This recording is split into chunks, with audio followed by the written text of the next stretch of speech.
Aloha! You're watching F5 Ask the Expert. I'm Peter Silva. The browser has become one of our personal confidants over the years. We'll add information and ask the browser certain things that we won't tell our doctor, that we won't tell our best friend, that we won't even tell our spouses and partners.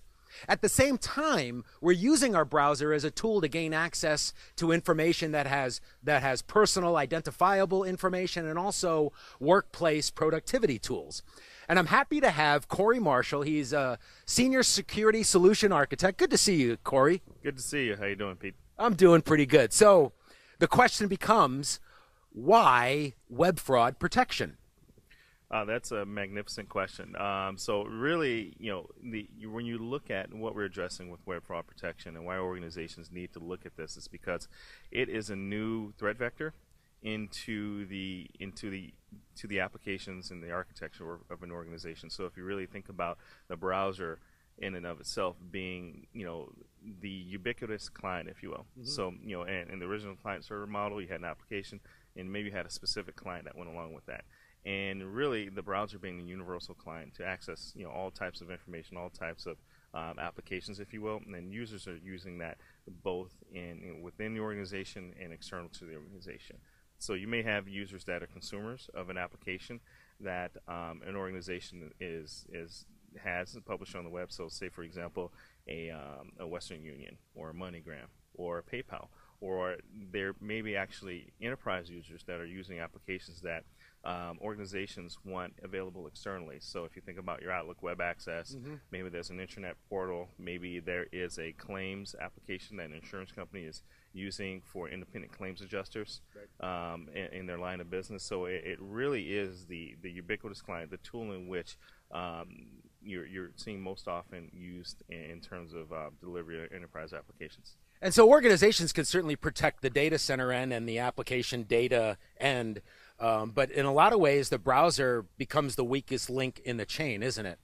Absolutely, right? So you think about the technologies that you put in the data centers, right? Anything from the technologies you use from the server hardening perspective, the host IPS, the secure coding practices that you use with the application, but then layering on firewalls, web application firewalls, intrusion prevention systems, right?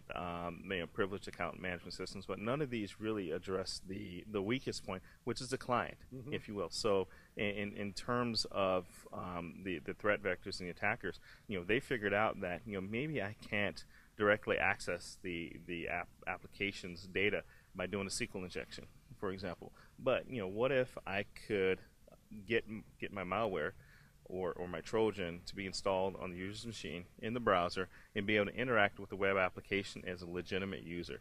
And this is we're seeing this as an uptick in the attackers to figure that out. So if I want to grab data out of an organization, if I want to insert data into an organization, one of the ways I can do that again is via the client side and that ubiquitous client being the browser. So what are some of the ways that organizations are trying to deal with this problem?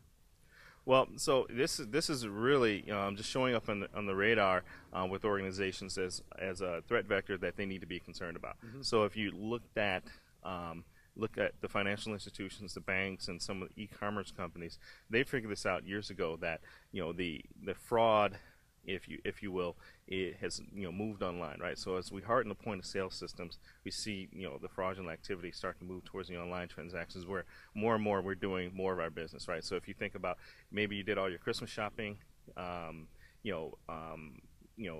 going out and going shopping, doing Black Friday, right? But now you're doing more and more of that on sites like Amazon, if you will. But in addition to that, you're doing more and more of your work, right, outside of the confines of the organization. So it used to be that you accessed your email, you went to the office, you sat at a desk, and you accessed your email. Now you have a web portal in which you can do that, and you can do that across a variety of devices. So really what organizations are starting to look at is that, hey, I have things that were targeted towards the banks and towards money transactions, but now being targeted towards information transactions as well. So a transaction not just being when I move money from one account to another, but when I submit my login credentials to a site, that's a form of a transaction. So really it's organizations looking at gaining insight into any behavioral anomalies with those transactions, and also looking at ways in which they can obfuscate or throw off some of the low-level script kiddies, if you will, from being able to easily attack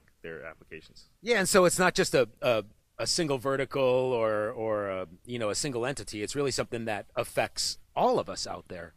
Absolutely. So every web portal, just about there, depending on the type of information that is at risk through that access or through fraudulent access, can potentially be exploited by a remote access Trojan or by a man-in-the-browser Trojan. And so how does F5 Solutions kind of help organizations deal with this type of activity?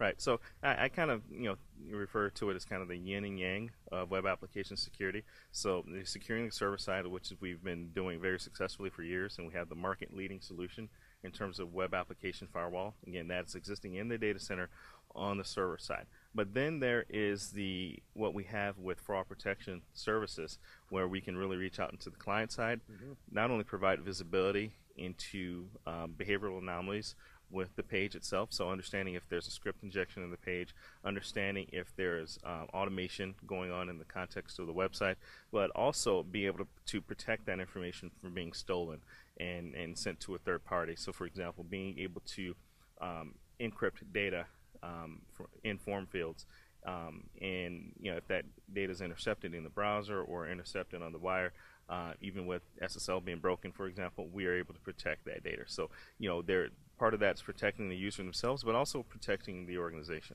Yep. Great stuff, Corey. I really appreciate your time. So if you're out there dealing with web fraud and many of its iterations, and again, it's not something that affects just singular organizations or financial institutions. It's something that everybody deals with on a daily basis, and you might not even know it's going on. Really appreciate your time, Corey. Always good seeing you. Great job. So my good buddy Corey, I'm Peter, and we're with F5 Networks. Thanks for watching.